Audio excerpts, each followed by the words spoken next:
Good afternoon, everyone. Delighted that you're all here. I've been punching my clock to make sure we started at exactly 2 o'clock, so we wanted to make sure everyone could find a seat.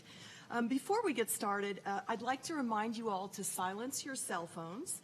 And I would also like to remind you that before we get started, we would like to share that this session is underwritten by the CU Environmental Center, which is helping us to reduce the CWA's environmental impact.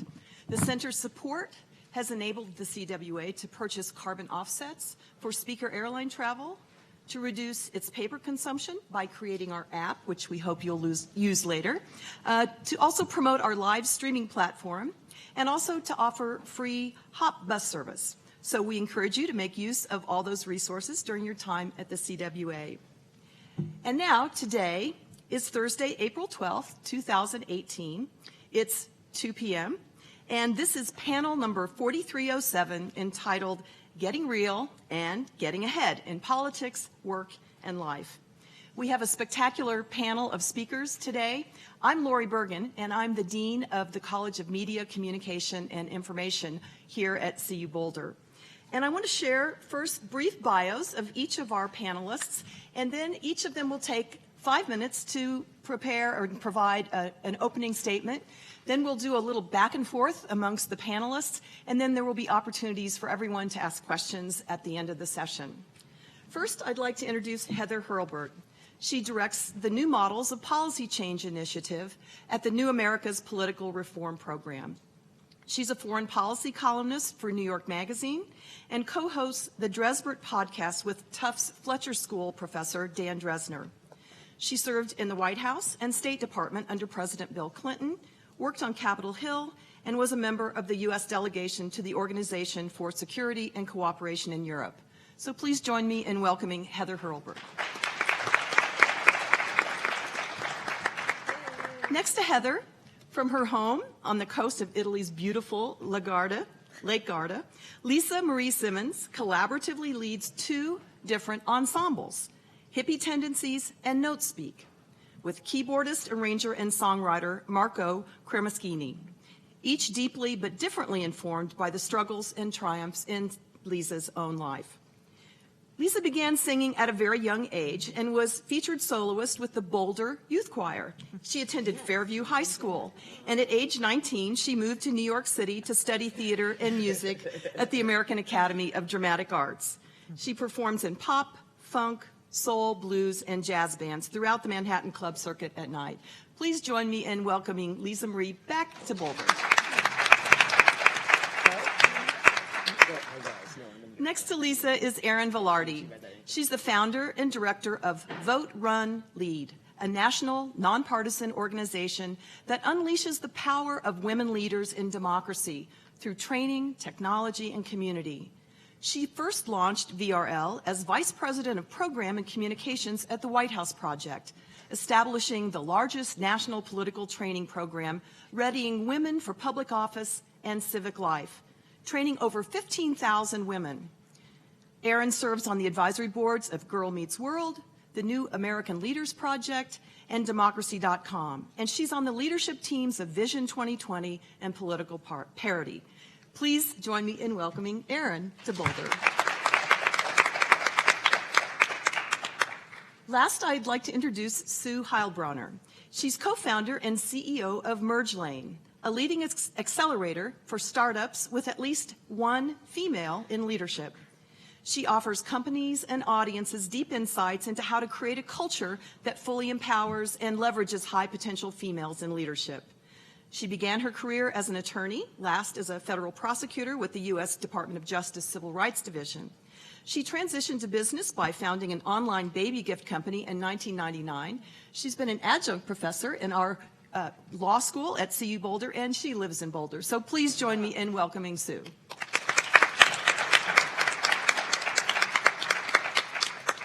Heather, I'd like to let you take the opportunity to do our first opening statement, and please forge ahead. Thanks. We are going to try to really do this lightning round style and get to dialogue with each other and you all as quickly as possible. So since I get to go first, when I saw the title, the sort of getting real aspect of the title, I thought, ooh, there are some things I'm pretty mad about that I want to let off some steam about in this context. But I think I'll actually start with something, a really positive comment that occurs to me sort of in hearing about the bios of the folks on the panel with me, some of whom I've known for a while and some of whom I've met for the first time today. And that is that, I mean, everybody up here really forged her own path in a very non-traditional way. And I think none of us had a career path that or a life path that you could read about in a book, or that, you know, when I was 16 years old, I could have said, oh, I want to do this the way she did this. So the sort of get real number one is that you do have to figure it out for yourself, that nobody can tell you how to do you. That there is no mentor who can whose career you can perfectly copy or whose life you can perfectly pattern yourself on to get yourself to a place that feels satisfying and authentic and good. So sort of get real number one is you got to figure it out for yourself. And the sort of get real number two that goes along with that is that that is a lifelong process that you do not, I personally keep waiting to get to the place where I have it all figured, where someone else tells me that I have it all figured out. I'm kind of guilty of that one. Something that I have really had to get real with myself about in the last year, frankly, working as I do at the intersection of politics and national security, is that my field's very hierarchical. And I've always been in the position of, oh, there's someone else I can check with. There's someone else who knows how they did it on the John Kerry campaign or in the Jimmy Carter administration, or even how did we do that back in the Clinton administration, or how did we do that the last time we were trying to pass an arms control treaty. And man, I keep looking around, where are the adults who can help me figure out how to navigate this period? And guess what? I am the adult. And lots of us, but I think frankly, especially women, don't always grab hold of our inner adult quite as soon as we should. And that is something I am still working on very hard myself. So feel free to grab hold of your inner adult early and often. Point three, and this is where I'm just going to do a little venting. I turned 50 this year. And I'm the daughter of a mom who wanted to be a diplomat and couldn't be a diplomat because women were not allowed to be married if they were in the Foreign Service, and she also knew she wanted to marry my dad. She was a journalist and was repeatedly denied opportunities to work in her field because she was female. And so she gave me both an enormous track record of persistence, which is super important. As I say to my son all the time, this stubbornness of yours is going to serve you very well as an adult, provided we all survive your childhood. Don't get scared, Erin. And the other thing my mom left me, though, was, and then she did this with the best of intentions, the idea that my world was going to be so much better than her world was. And that, man, I was a girl growing up in the 70s and 80s, and I could do anything, and I could go anywhere, and that had been firmly established, end of story. And so it came as a very rude shock to me in college and after college to discover that that wasn't quite true. The first time one of my dear friends in college said to me, well, yeah, you know, it's no surprise that you don't like that political science class. Women don't usually like arms control. So guess what my first job after college was? Like I said, stubborn. But what I find even more distressing is the things that I encountered as a young woman that I thought would be different now that aren't. I participated in a project over the last couple of years interviewing senior national security figures to try to understand, as we took an incredible step forward in my field in the Obama administration in terms of senior, in particular senior level representation in the national security field. Women are at 50% or above in undergrad and grad degrees in my field, and under really, really grueling and horrible circumstances, women are making amazing strides in the armed forces. But people are still being told things like, oh, you know, I hired you as my assistant because you're cute, but you're actually not that cute. That's a real story. And then in doing my research for the panel, I found things like employed women partnered with employed men carry 65% of child care responsibilities, a figure that has held steady since the turn of the century. So we're not getting anywhere. And part of, I think, getting real is all of us acknowledging to each other that that's a real thing. Life isn't fair, as my parents both taught me. And my final point of an introduction is that this means, and also just the fact of life being finite and us being finite, we do have to make choices. And the way I tend to think about that is that we can do any individual thing we want, but we cannot do every individual thing that we want. And wrestling with the question, both of how to make our choices and how to make peace with our choices, is, I think, one of the really critical foundations of not just being good at what you do, not just being well respected at what you do, but being able to go home at night and say, I feel good about what I did. Right. Thank you, Heather. All right. I'm really happy to be here with all of you. This is a fantastic panel to be on, and I really respect these women who are up here with me. I do something that's completely different in my line of work from what they do, and so I just thought I'd bring my perspective as a songwriter. As I was preparing for this, I was thinking about, rather than concentrated on the getting ahead part, getting ahead in whatever business that you're doing. Obviously, politics for me, it's not what I'm going to talk about. Although I do talk about it a lot in my lyrics, but I won't talk about that here. No, more about just how you can get ahead in whatever is your chosen profession, what you want to do, and as a woman. Now, Sue and I were saying earlier, Sue said we don't need to talk about just what women need to do to get ahead, but that men need to participate in this too, and that's such a great point. We wanted to have some contention on the panel, but unfortunately it didn't work. We agree. We agree on that. So I just thought about I just sort of wrote down some ideas about what I think are good ideas of how to get ahead. My father, who's here in the audience today, gave me some wonderful advice when I was in school. I was in Fairview, and I would come home, and I was trying on like the slang, and I'd come home and say, I ain't nobody know, just trying to use the like slang of the day. And he said to me, you have 2 strikes against you. You are a woman, and you are black. You better learn how to speak well. And that has stayed with me all of my life, and has served me well. So I think that's really important, to really present yourself as competent, really, really important. I think hard work is the epitome of anything that you choose to do. If you want to be a writer, you need to be writing. I write every single day. If you are a musician, you need to play the piano or play your instrument every single day. There are no excuses. You're tired, you don't want to do it. You have to put all of the work in. And even more so, in my opinion, if you're a woman, and especially in my business, it's really difficult to find people who are leaders as far as, now in the independent music, it's opening up, and there are more possibilities for us to lead the way. But as far as the major studios are concerned, it is a male-dominated marketplace, and it's really, really difficult to navigate that. So the more prepared you are, the more competent you are, the easier it is to navigate those places. What else did I want to talk about? The fact that I think this is interesting, that a lot of times we think of, there's stereotypes of what are feminine attributes, right?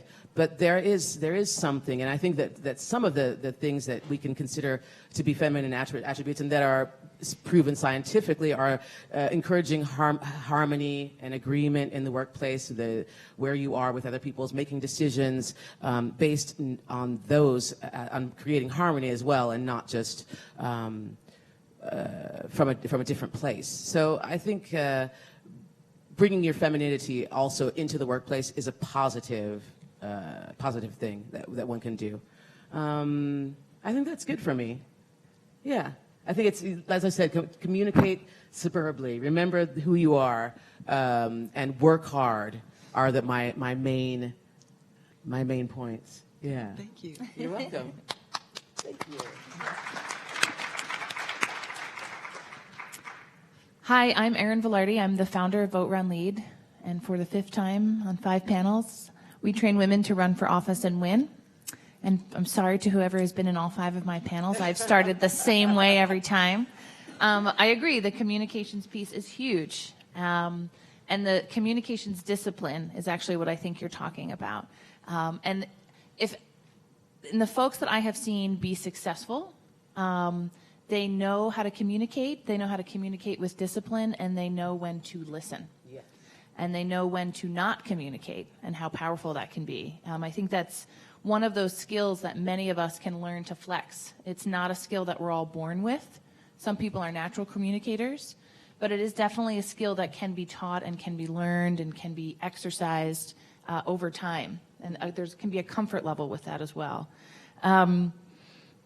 I have recently invested in an executive coach, which prior to getting an executive coach, I was like, I don't need an executive coach.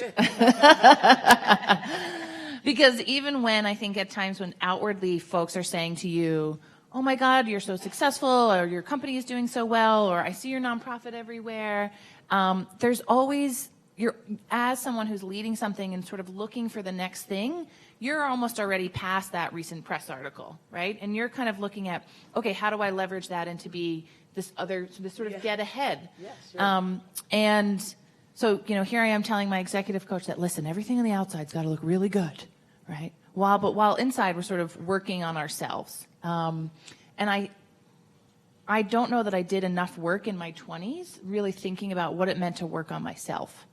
I thought that I could get away with just pure hard work and being the best at what I was doing and, bringing my team along with me. And where that got me was a kidney infection in the hospital for 5 days and, real burnout and real frustration in a job.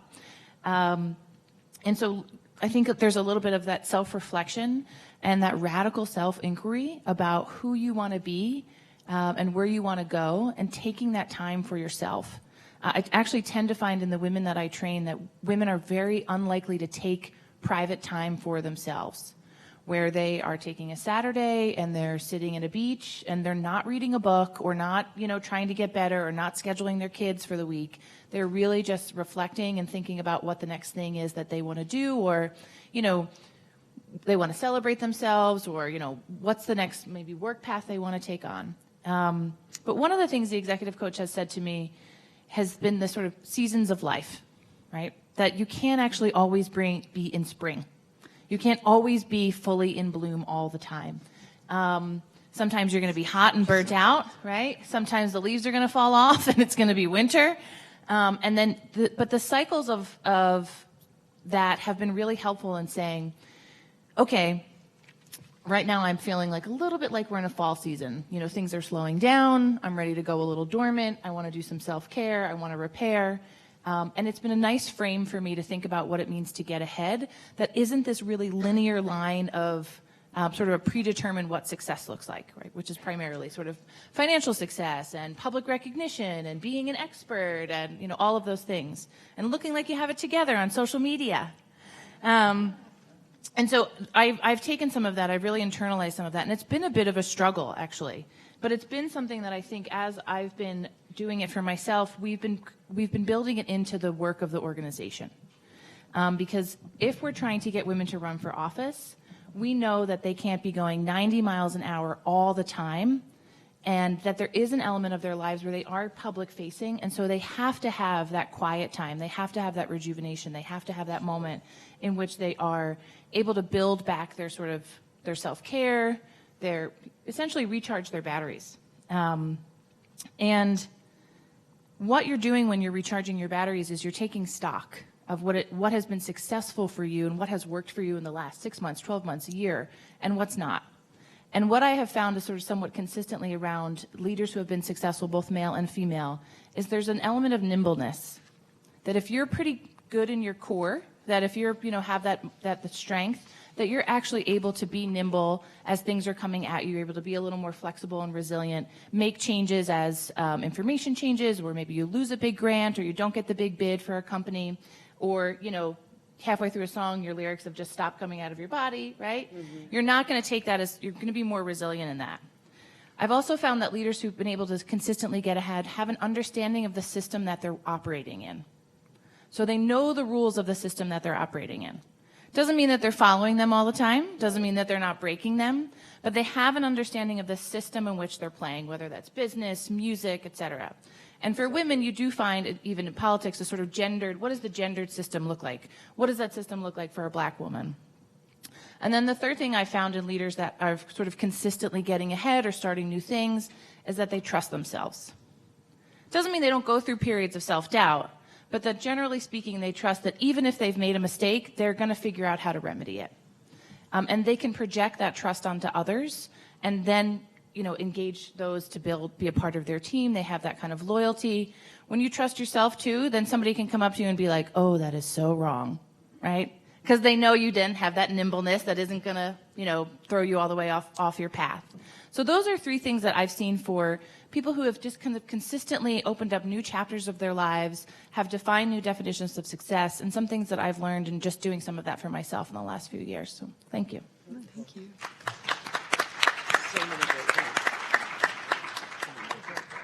Hi, I'm Sue, and I have never, ever had trouble being real. It's reported that started quite early in my life, like 1.5, and really it's never stopped. This makes a conversation like this interesting for me, and actually putting this inside a women's track is something that's interesting for me also. Because I think in order for women to show up as more real in their leadership, I come at this from a business context, by the way. Since Accelerator might not make sense to anyone in this room, I'm a venture capitalist. So I'm a female venture capitalist. I've made about 70 investments in startup companies, and 40 of those have at least one female in leadership. And just for what it's worth, if you can only invest in companies with a female in leadership, that actually cuts out about 45% of all potential investments. That's kind of earth-shattering to me. Anyway, so I come at this from that context, and then I spend a ton of my time working with companies that are large and small and senior leaders on conscious leadership. And everything about that is creating this aspiration of being your true self, showing up authentically at work. And the reason I find this context so interesting, being in a women in leadership track, and you alluded to it earlier, is that in order for anyone, male or female, to show up authentically at work, there has to be permission to show up authentically at work.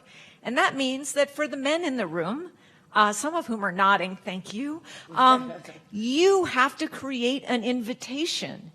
And if the invitation is one that you'd like to extend not only to the men that look like you and operate like you and think like you, but to different kinds of people, all kinds of people, people who have kids, people who are grandparents, people of different races, that invitation needs to extend to everyone's form of authenticity. For some people, men and women, that includes emotions, for example. So you, if you'd like to create a company where multiple voices are heard and women can get real and you and men can get real, you have to include in your definition of reality feelings. Because for the most part, a ton of the work I do is just unearthing the feeling that's behind this conflict that's been going on for 2 years. If you've been in conflict in your work for long periods of time, we all know the drill. What we do in those kinds of conflicts that keep going on is we just get more information. If we could just do another study. If we could get more books and stack them up on our site. If I can recruit more people who agree with me and come back into this fight, then I'm definitely going to win. And the truth is, what we miss is the context of how we got to that discussion, how we came to that conflict. And frequently, particularly for women in leadership, that includes emotions. So a huge part of the work I do, and I truly do this as an investor, like I've been in business for 15 years in tech companies, so I can talk about search engine optimizations, I can talk about websites, I can talk about acquisition marketing, I can talk about all that stuff. But most of the time, I am not talking about that. Most of the time, I am helping leaders, men and women, but I work with a ton of women, help find what truly motivates them and what they are staying clear of. So if I say to myself, Sue, why did you end up being authentic? Why did you end up being real? Why did you end up being tough your whole life? My nickname when I was a toddler was Susie Too Tough. It's still true, right? Why is that true? Well, it's true because I was radically underparented. I was totally in charge of me and my brother. I took care of everything. I had to. It wasn't really a choice. But now I can't always tell when sort of controlling situations is a choice or when it's just a reflex. So for me, when I'm working with people on how to get real, part of that is just understanding their core motivations and what happened that might have caused them to create behaviors and personalities that help deal with them. Now, that's kind of out there and kind of deep, but maybe it's not, maybe it's shallow, whatever. I just want to mention it because I do some executive coaching. I'm not getting a clock yet. I do that. And one of the things I find in coaching and therapy is it's like, hey, you're a leader, you're female, you're underconfident. Well, here's the thing. Just buck up. Get tough. Just show up. Like, it's super inspirational, right? And what I do with leaders, including women, in that situation is try to understand what's the source of this unconfidence. Where did it come from? How can we actually get friendlier with it so that when you see it happening, you can say, hey, unconfidence, cool. You're my imposter voice, it's here right now. Like, what am I doing up here and you're out there? There's no real reason for that. So it's here. And I can say, yo, hi, in my brain. Hi, imposter voice. That's cool. Can you go just pick up trash on the side of the road outside this room just for the next 40 minutes? And then you can come back and plague me again. It's fine. We just make an agreement. And I just think part of being real is just getting self-aware. And that's most of what I do in the world in everything I do. Great. Thank you, Sue. Well, it's time for us to have a conversation among these four amazing women. And I wonder if a place to start with this might be bouncing some of the ideas you heard from each other. I'm sure you've all been inspired in one way or another. Heather, would you want to, Lisa looks even more eager. So, okay. I really want to pick up actually on the last thing that you said, and actually I'm really curious how you deal with this, because at least in my line of work, and I suspect I'm not the only one in the room, there are plenty of times where actually you cannot, in fact, show up with your full self the way you know or suspect yourself to be.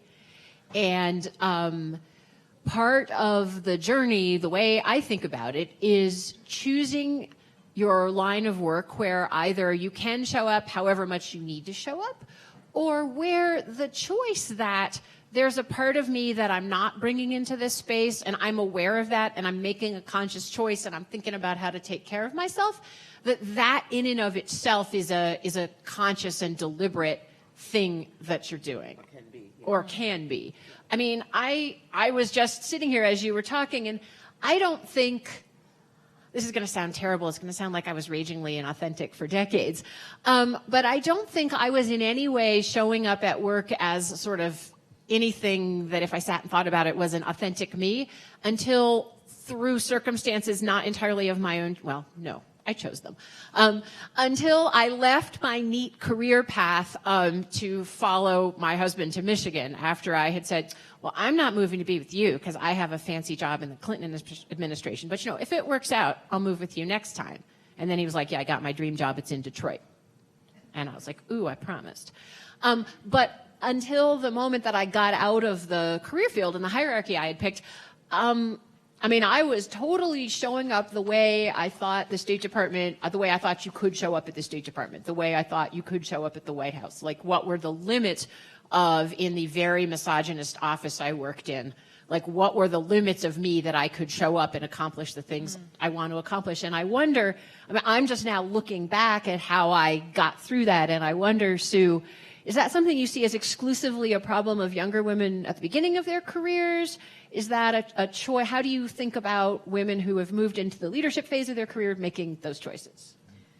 So you started by saying that I couldn't have shown up this way, Heather. And I think what I would just say is, I don't believe you. So not as an absolute matter. Right. So I believe you've been enormously successful. I find myself really inspired by the work you guys are doing because I'd be so inept at it, right? So working in a large political organization where you can rise and do, whatever, I would suck at that. So what I would suggest is, can you see that you made a choice? Right. So my choice is I'm going to work in a sector where being politic is rewarded and consensus is rewarded. I can roll with that. I'm pretty good at it. And I've built a whole career path that's, been fun. And I think I've broken a lot of plates, so there's no right or wrong for either. It's just, I just noticed that there's a choice that you made all the way along and you're still making. But I think that just one more little tiny thing, it's also sort of knowing when to stop making that choice. Right. And I want to add, I think when we talk a lot about sort of our authentic selves, we assume that we have one authentic self.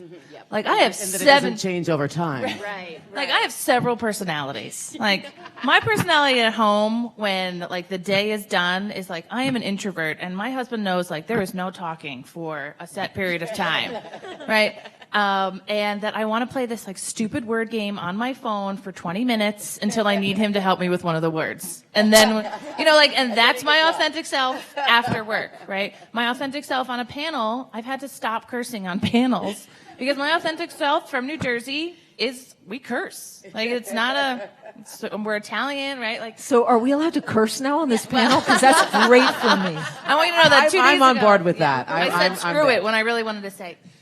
So, but it's part of that piece of like understanding the system you're in, right? And it's the navigation between, you do want to get ahead, you're within that system. So understanding the boundaries, when you know the boundaries, you can either choose to play within them or you can choose to sort of push them or play outside of them. And knowing that who you are at work is not necessarily always who you are at home. There's a reason that women who are equal households are then at 65%, at work, doing the burden at home. You might be the boss lady at work, but if you don't have that same relationship at home, that might be your more inauthentic self. Right? Yeah. That makes so much sense to me. And there's a couple of things that you said that I really, really liked. And one of them was about knowing the rules before you can break them. And I think in so many situations, both in career and at home, you've got to navigate those waters. And if you want to make progress or change things, you cannot do it unless you know exactly what the playing field is. You cannot change them without it. I also really loved what you were talking about, core motivations if you don't know yourself, and these are both related because you were talking about self-care, right? And it's so true that if you don't look out for yourself, if you don't know yourself, how can you possibly advance? Or at least if you do, you might find yourself with a kidney infection if you don't take that time to think about what you need and who you really are. I mean, all of these things are related. I hear them to be related. I don't know. This last 3 points. I had an interesting experience this morning. I was talking with one of my students who's about to graduate, and she's looking for jobs. She's looking for an opportunity. And I posed the question to her. I said, well, how would you describe yourself, your skill set, and what you're really good at to someone? Right. Mm-hmm. And she said, I don't know. I said, well, let's talk about what you do well. And so slowly we got to a place where she described all these amazing things that she's about. And then I said, let me ask you that question again. Do you know what to say about yourself? And she did. And I was so proud of her because that was a quick study. But I would pose the same kind of question to each of you. Your authentic self is one thing, but how do you think about yourself? What are you good at? And how do you know you're good at it? And if you had to talk to a panel of people who were deciding whether they were going to give you the job or give you this opportunity, what do you say about yourselves? And this is only something a confident person can do. That's interesting. For me, can I go ahead? Yes, you already have one. For me personally, one of the difficult things about being a musician today is that, I'm an independent musician. I'm not on a major label. So a lot of my time is spent, unfortunately, seeking for funds for the next album, And that means talking about my music and talking about my art and trying to get people to give me money so that I can make more of it.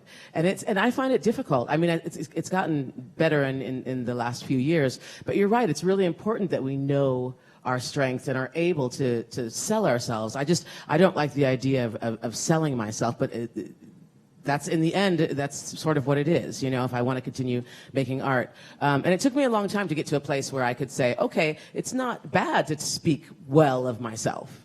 it's not bad to know where my strengths lie as a musician. And I still have a lot of things that I'm not terribly confident about, and I try to gloss over those, you know. But I do feel like that it's important to be as transparent and as honest about how I feel about my work as possible. So even in the weaknesses, I think one of the things that we say in music often is, as a singer, you should try to take your weaknesses and turn them into your strengths. And I think that can apply to any kind of any work.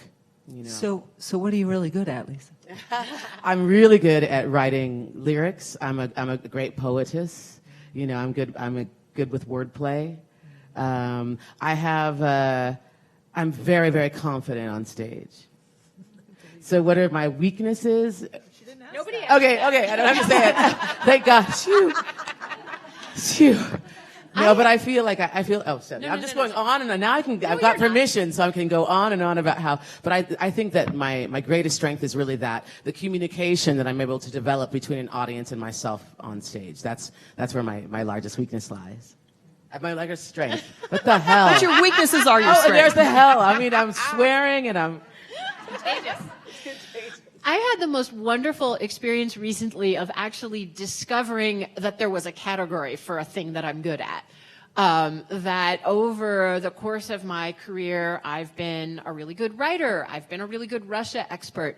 I've been a really good manager of a small nonprofit.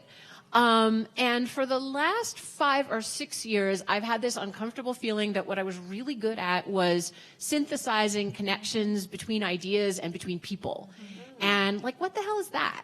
And then I read a book about network theory, and which had a whole section on how there's such a thing as network tenders who can step back and look at the whole of a network and see where there aren't links that should be made or where there are links that should be strengthened. And the author of the book, who happens to be my boss, actually, embarrassingly, I hadn't read her book earlier. I just confessed that on tape. Ouch. Not a good idea. We'll do edit that out. Says, and network tender is a real role which needs to be recognized and compensated. And I was on an airplane and I went, yes, that's what I do. And it was so exciting, so it's not going to be the same thing your whole life, as Erin said. And something else that I'm really curious what you would say about, given what you do for a living, this idea that, you know, even if we're not quite brave enough to be an independent musician, the way the world works, we now are all selling our brand all the time. Or not all the time, but maybe at least some of the time. And that we do have to think about... Do you find that difficult? Oh, hell yeah. Yeah. I'm much more interested in selling ideas and causes and other, I want to go around and talk about your music, right? That's easy for me. Oh, God. Talking about my writing is much harder for me. I'm really, really fast. And I'm really good at spotting a nucleus of talent, especially in younger people, and cultivating that over decades. And I've come to think of myself, I've come to categorize this quality that I have, as hard as I'm going to admit this for the first time. I'm magnetic. I'm passionate and real and playful, and I move through the world quickly. And when I look behind me, there are usually other people there going with me. And I want to be Sue when I grow up. We all do, I think.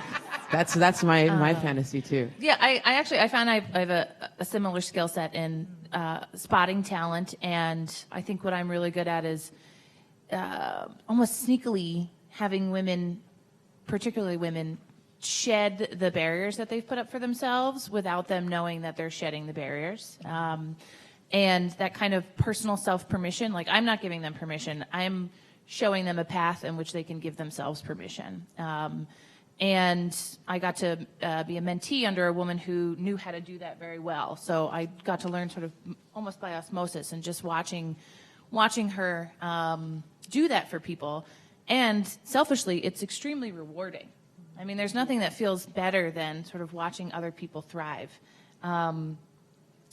I think I can take a series of pieces of information, and I can quickly set a vision for how those challenges or how those ideas can all come together in a coherent pathway in which we can get to point X. And that, I think, is very motivating for other people to sign on to an idea. And I'm really good at like calling out bullshit, right? Like it's this, I physically, I'm good at that, right? People, like my face is not one of those faces where I can sit in a meeting and you know exactly what I'm thinking.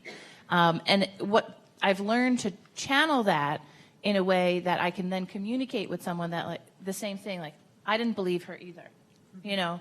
And to be able to call that on people is something that I would love for more of us to do. I often feel like I have to play that role because we're sitting in a meeting and the smartest person in the room is talking and everyone's saying what a good idea that is, when all of us know that's really not a good idea, right? And so there's I'm almost naturally too honest.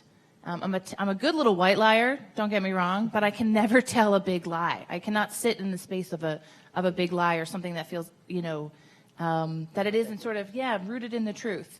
And I find that sometimes particularly in groups of women, we are too agreeable and that we're allowing something that we are not necessarily that comfortable with to occur because we see that the group is comfortable. And so that's something that even as a young person, I've not been able to sit in that room and say, no. I'm not sure what the no is exactly. Maybe I couldn't articulate it always as a younger person, but to put your finger on something that isn't right and to be able to call that out. So in a few minutes, I'm going to start the question and answer portion of our panel discussion today. And so let me just remind everyone that we do have the CWA app, and there's also a note card system so that we can receive questions from the audience. So if you want to go to the app, you select this session, which again is 4307, and you tap the Q&A link, and then you can insert and send your question. And I've already received one, which I promise we will get answered before we end. You can also raise your hand, and one of our colleagues will bring a note card and pencil to you. So be sure to write legibly, because if I can't read it, I won't be able to ask it. And if you are a student in the audience, please make sure that you note that in your question, and we will give priority to student questions. Now, I'm going to ask one more question of the panel while you all are thinking about the questions you'd like to provide. And I'm curious about this. We're thinking about the authentic self. I'm so glad, Sue, that you interjected that term. It's something that makes real a description for what it is to be real. And I'm wondering if each of you could share an example of a time when you were your most authentic self, when you were most real in a workplace and in your personal life, and how that turned out. What happened? I'll be brief. Recently, I left an incubator, a prestigious incubator about 1.5 years ago that the organization had won in order to get into. And it was a very unhealthy place for me. And I didn't understand that it was sort of taking the toll on me and on the organization. And it was, I think, maybe February after the election.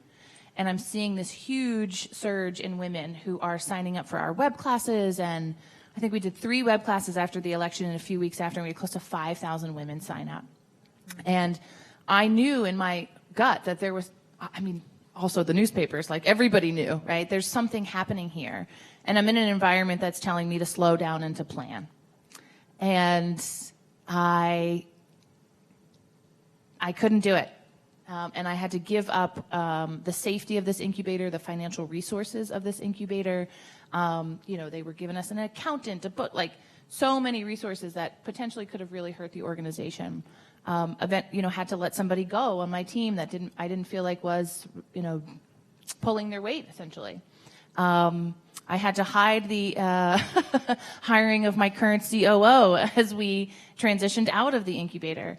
But it was one of those moments that I said to myself, I know what it is. I know what the organization needs. I know we don't have the full tool set to make it, on our own right now, but we will figure it out. And I know that I'm not in an environment that's actually allowing me to thrive, and I've got to get out of here. And enlisted my board and others to support that transition, and we made the transition quickly and quietly. And actually, it turned out that other folks also felt this way. And so I don't think any of the folks had finished in the incubator. The incubator is doing a lot more self-reflection about what their program is. But it was a huge risk. And I think that's when we need to have the authenticity. That's when we really need to trust ourselves, and is when the consequences are very real. And that felt, I'm very glad I wouldn't have changed the decision. I actually maybe would have done it faster, looking back. And that was one of the moments that for me said, I've got to take a risk on what I know. Great, thank you. Anyone else? Go ahead. All right. We're so polite. No, you. No, please, you. I guess looking back on my career, there's two specific moments where being my authentic self was really essential. And one of them was I had some success in Europe with a dance tune that I won't mention here because I really am shy of it and I'm not proud of it. It was dance music. Well, I will say it. It's called Bacon Popper, and we got to #1 in I'm saying it because I'm just going to own it. We got to #1 in France, #3 in Italy. But as I was making that music and touring around Italy with finally I've made it. I've got a successful thing, and I hated the music. I thought I really did. It was part of a project, and I was really young, and I jumped into it. But I just felt like I was contributing to the garbage, and there's so much of that musically out there. And so I left after one album. I refused to do the second album, and I said, no, I want to write songs, do something that has some sort of meaning behind it. So I left the possibility of continuing with that group, and I think it's the best decision I've ever made. I'm poor, nobody knows me, but I make great music, So I made and I am my authentic self. And the second moment in my career that I felt like I made that decision is between Hippie Tendencies and Notespeak. I do both groups right now. I work with both of them, and Notespeak is the newer one. But the difference between them is that Hippie Tendencies music is sung, and Notespeak is it's recited. It's almost like spoken word.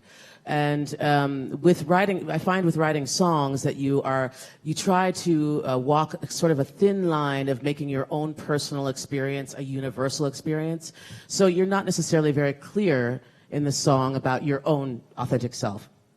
Whereas with the spoken word material, I've given myself the permission to really say exactly what I think and to be a lot more aggressive in my opinions.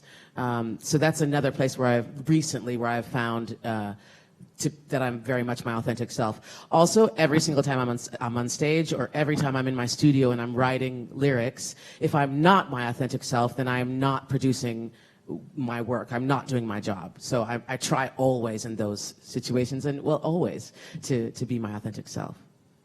Thank you, Lisa. Anyone else want to take that one? So last weekend, I was trying to get ready to come out here and trying to get ready for a choral concert I was singing in, and trying to arrange my family to go see our 90-year-old memory challenged aunt. Because, let's get real, this is what life is like, all of these things at once. And my editor at New York Magazine texts me and says, "Did you see the chemical weapons attack in Syria? Will you write something about it?"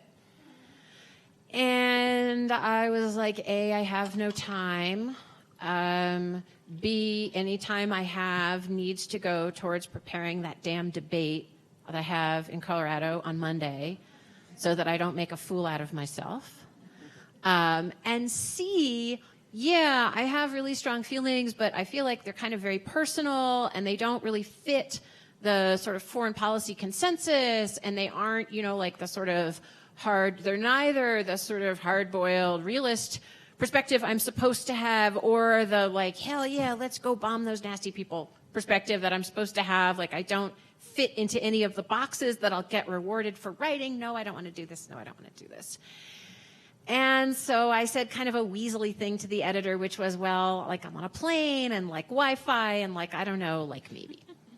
So I get to the airport on Monday morning, and I'm really I'm being anxious, and I'm not usually anxious about public speaking.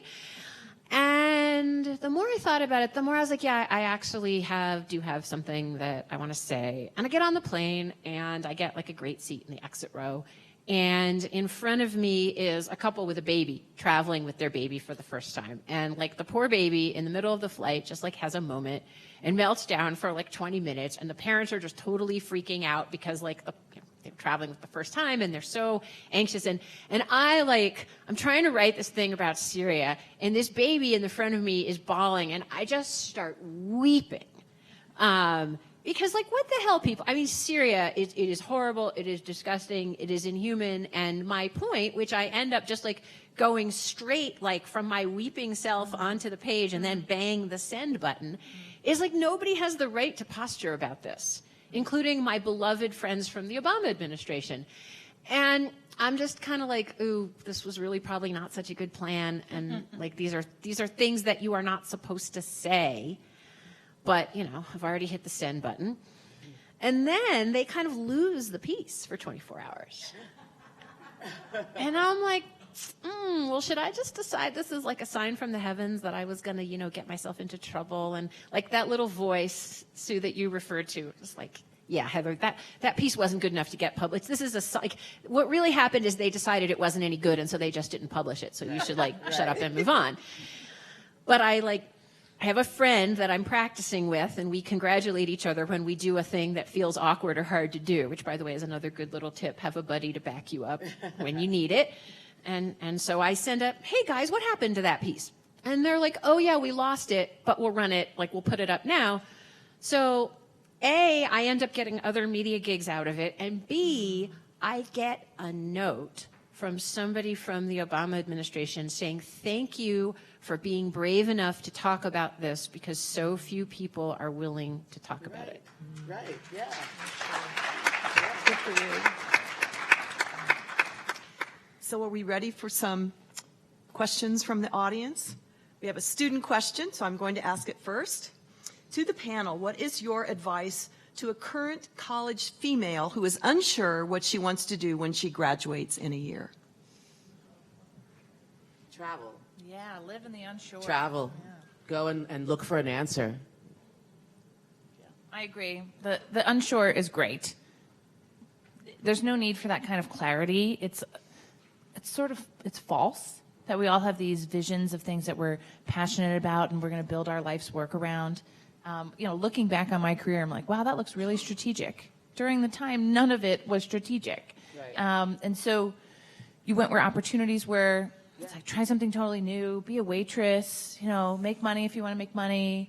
But I think traveling is one of the best advice and you don't need a lot of money to travel. There's lots of good ways that you can do it safely and cheap. Yeah. Do something you think you might like, but you're not sure, or try the thing that everybody else thinks you should like and then prove to yourself that you hate it and move on. My suggestion is ask 10 people that are friends and family about how risk-preferring you are. Because some people up here are very risk-preferring, and some people may not be. So I would, this whole thing about following your heart, follow your passion, depends on how much you like ramen. If you love ramen and you don't mind tents and sleeping in them in the rain, then it's much easier to do exactly what you're most passionate about. If you actually prefer a roof and you occasionally like to eat protein, then you may want to take smaller steps. Find the thing that lights you up and go get a job that's less than you might think you're worth, but go get a job for $25,000 and do an internship with a cause that you care about. You might just take a stutter step to jumping off the cliff. Great. Well, here's the question that came in first, and I think it's for you, Heather. What's the book about network theory?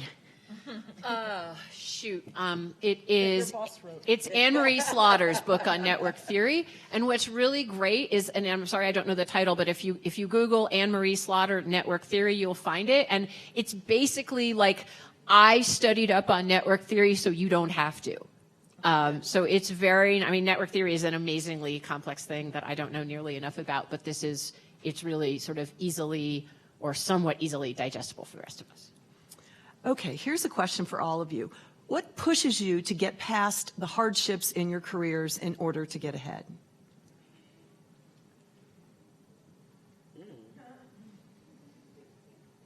So, okay, I'll tell. I'm 5 months pregnant, and my husband does not want my mother in the delivery room with us. He wants that to be like our thing. So I'm like, okay, that's great. I'm fine with that. But she's always been the person that, you know, I'm like, yeah, wait until I'm like, go get my mother. And then she'll be in there. Because she's always been the person who goes, okay, get over it. You've done wallowing. It's time to go. It's time to do the thing. And what it's taught me is to sort of have that period where, okay, I get the moment to wallow. I get, you know, enough time to kind of say, oh, that really bummed me out or that sucked. But that there has to be a moment for that to stop. Right? There's sort of be the moment where that wraps up and you've done it and you've given yourself the space to do it. But it's time to, okay, it's time to go. Pick up. Let's go. And I actually can hear her voice in my head now. I don't even need to call her. You know, it's sort of like this tape that plays. And it's just, you know, it's giving yourself a little bit of space, but you can't sit there forever and think, oh, this is the thing that's like ruined my career, because that snowball effect is actually really unhealthy. It is a snowball effect, because what will happen is if you stay in that bad space, you'll then think that you're a bad person and that nothing good will happen to you, and the snowball gets bigger and bigger. So you've got to put sort of a finite on when things don't go your way and end it. I cry a lot. I mean, I just cry all the time. There's sometimes for a couple days. So that's one thing I do. After I'm done crying, because I do eventually stop, like now, and after you're done with that, here's one thing I do. I ask myself, how did I create exactly this situation? Usually when, even the description, hardships in my career, there's a way in which you can enter sort of a victim state or a villain state. That guy's such a jerk, or I can't believe he did that to me. And so frequently what I'll say is, how did I create exactly this outcome? Oh, right. My boss cares a lot about marketing data, and I don't care about it at all, so I've been faking it for a year, and he finally noticed, or she finally noticed. Once I understand how I created that situation, it often helps me figure out what's next for me, because usually if hardship happens, I've usually lit the fuse on the bomb, and I've placed the bomb there, and there's a reason for it. And it was that something was out of alignment and a change needed to happen, and I get an understanding about which change would be of service. That's so interesting. That's very similar to both of your answers are things that I do as well. I think hardships in music are constant. Mm-hmm. You know, you have to have such a thick skin and really be driven to make any progress as a musician. And that's a personal struggle with your instrument, which for me is piano and voice, and you know, the constant comparison to the people that you admire, and the constant striving to arrive there, and you just feeling like you can't get up that mountain. So it's really important introspection, and also the fact that you light the fuse. I love that, because that's exactly what I look at when something doesn't go my way. I say, what have I done, and what do I continue to do that this will not go my way? So yeah, both of your answers encapsulate exactly how I feel. Now, I am a person that I have to be careful not to get too far into the loop of I caused this or I will never get myself out of it. Oh, no. And so I feel like there is a fancy way that you can talk about this, which is sort of going back to your core purpose. And then there is a non-fancy way, which is sort of, I'm just incredibly goddamn stubborn. When I was in high school, I apologize if anyone's heard me tell this story in another panel. I didn't want to go to college. I wanted to be a ballet dancer. And at one point, the head of the ballet school called my parents in, and they said that you understand that your daughter's not very talented, right? And then he said, but we've never seen a child get this far on sheer determination. And so I did eventually make it into their company. And then the company went out of business. And that unpleasant experience allowed me to decide on my own that I had kind of checked that box, and I could now proceed to do the thing my parents were really hoping I would do, which was graduate high school and go on to college. And I can't claim that I did that through any like great process of introspection, although I can see how, I mean, I don't disagree with anything you said, but some of us, I'm greatly in favor of just blind determination as a life tool and a life force. So this next question is about looking into the future. Discuss what the future would be like where work sharing is the norm. Work sharing is really I love the thought of that for singing. It'd be awesome. Do it. you know, my work is political leadership. It's getting women to run for office. One of the things I wanted to share in what the panel title is the curriculum that we've built after the surge of women running for office. So I've been doing, prior to the 2016 election, we had about 12 years worth of curriculum on gendered leadership development, intersectional feminism, what was it about political systems that were holding women back. And then 10,000 women raised their hand to run for office, and it turned out that they were actually not that politically savvy, right? Although they were voters, they, you know, were interested in the candidates that they had voted for, had a cause or, you know, one core issue, there was really low civic literacy. So didn't know what these particular offices did, and definitely didn't understand how sort of singular a candidacy is, that they're both the candidate and they're on this team of people who they're relying on other people to vote for them. So it's not like you're going for a job when really one or two people in an interview process are deciding whether you're going to win. You're trying to get hundreds, maybe a few thousand, potentially millions, if you're running for a very high office, to vote for you. And so you're the sort of front person on the top of a mountain.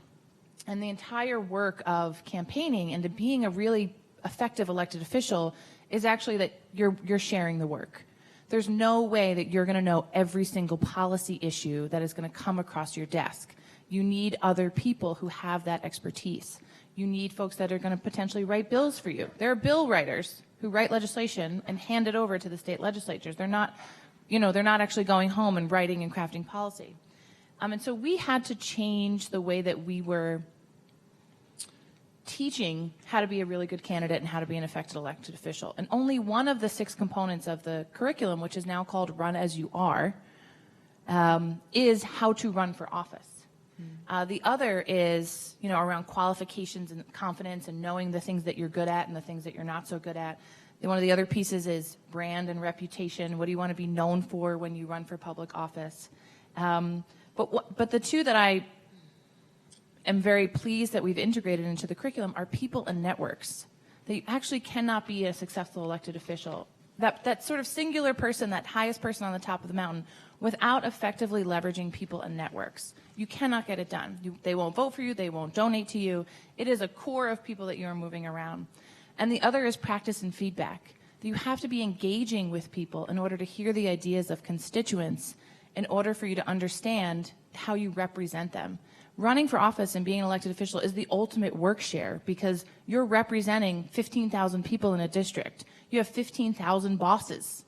You have 15,000 colleagues that want to give you their opinion via email and Twitter and many of the other ways that you have a team underneath you that does community constituents. You have to work with other legislators to actually get things done and get that passed, or even that bill out to committee.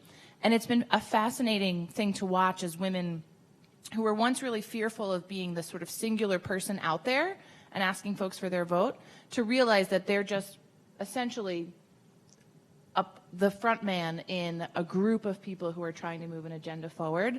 And it has been one of those things that's actually allowed women to be more comfortable in stepping out to the candidacy, to say, you have the right ideas to lead, but you've got to bring all these people along with you, and all these people are going to help you be successful if you work in harmony with them. So it's a little bit of a tangential answer, but I hope that fits. No, great, really helpful. Anyone else on that question? We had in my field a little, I mean, nobody job shares in foreign policy and national security, but we had a really interesting moment when the period in the Obama administration when the Secretary of State was a woman and the number 3 person at the Defense Department for the first time in the history of the Defense Department was a woman. And for the first time in the history of both of those institutions, there was a really changed view on what you could do around maternity leave and what you could do around coming back from maternity leave and what you could do around part-time employment, which is generally regarded as just such a ridiculous thing that you should be ridiculed for even suggesting that you could work part-time or job share or have flexible hours in that field. And what's really worth noting is both the incredible loyalty that both the Secretary of State and the Undersecretary of Defense had from their staffs, and the way that those staffs and the way they worked experienced themselves being in conflict with the National Security Council, which, to put it mildly, didn't operate that way. Especially in the first term, and that there was this real kind of clash of styles. And this leads me to actually a prediction I would make more broadly, that we in American culture and across the American workplace, we really have, and this goes very directly to what Erin just said, we really have this myth of how it's like the individual, the great man, does everything. And whether it's, whether it's Steve Jobs, I mean, who didn't really do everything, or just like the person in your office who made something happen, we overlook the contributions of teams. And I think it will be interesting to see both whether job sharing chips away at that or whether we have to chip away at that first in order to have job sharing. So here's a question directed just to you, Lisa Marie. What's your best advice for being a full-time artist? I'm pursuing that more and more every day and admire you so much for what you do. I appreciate that, and thank you very much.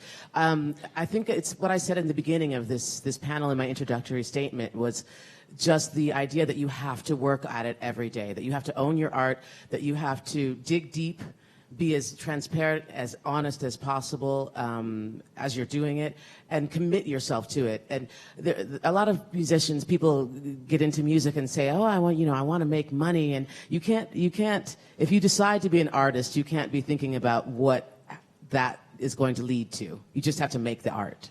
You just have to get out and do it and be committed to it, 100%. I can't think of anything else. I was thinking about job sharing. You made me laugh when you said, I wonder what that looks like in music. But that's all it is if you have a band. Right. Great. So here's a question for all of you or any of you. Do you think we could be where we are now with women's rights, which is still a work in progress, without the Me Too movement and without our president being someone with sexual assault allegations against him?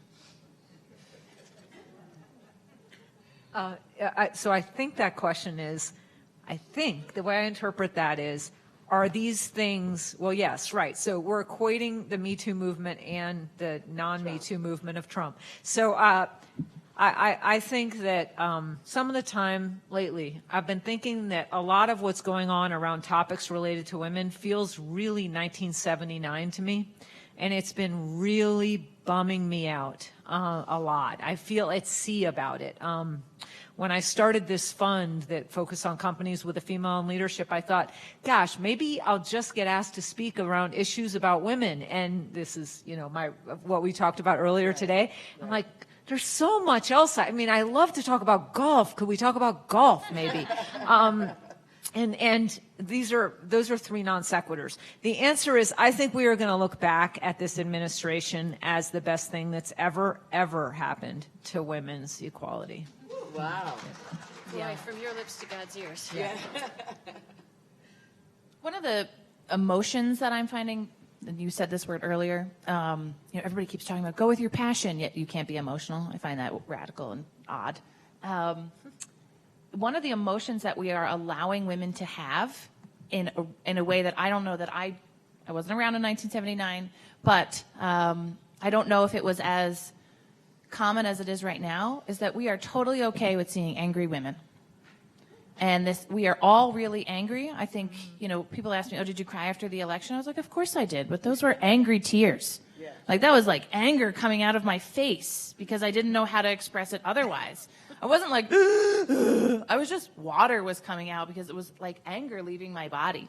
And I am, it's so wonderful to see angry women and then to see those angry women channel that into really constructive action.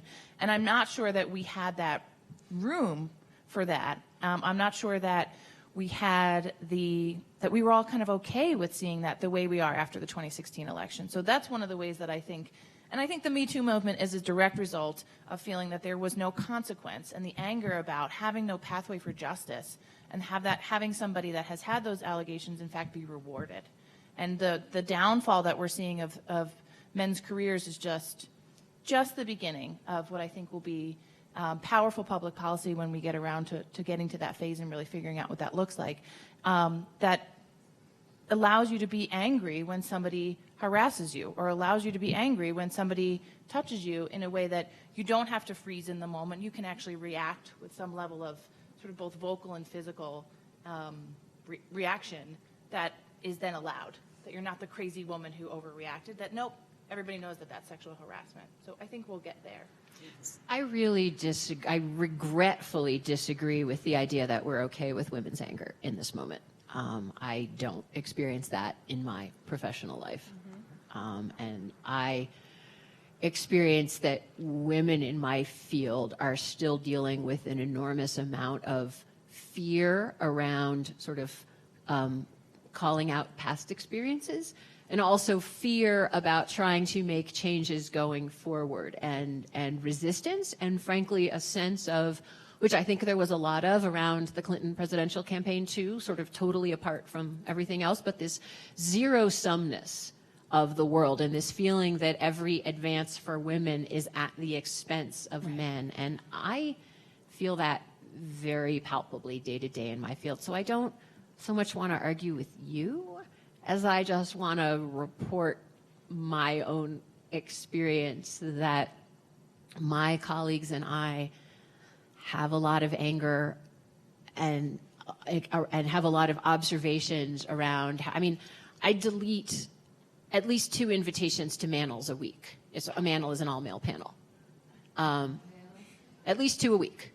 It's like nothing. And I debate: should I write to this funder? Will that mean I never get a grant from this funder again? Can I write to the funder without being angry? So.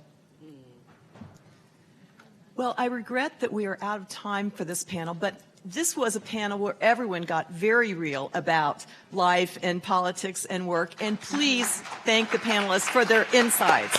This was great.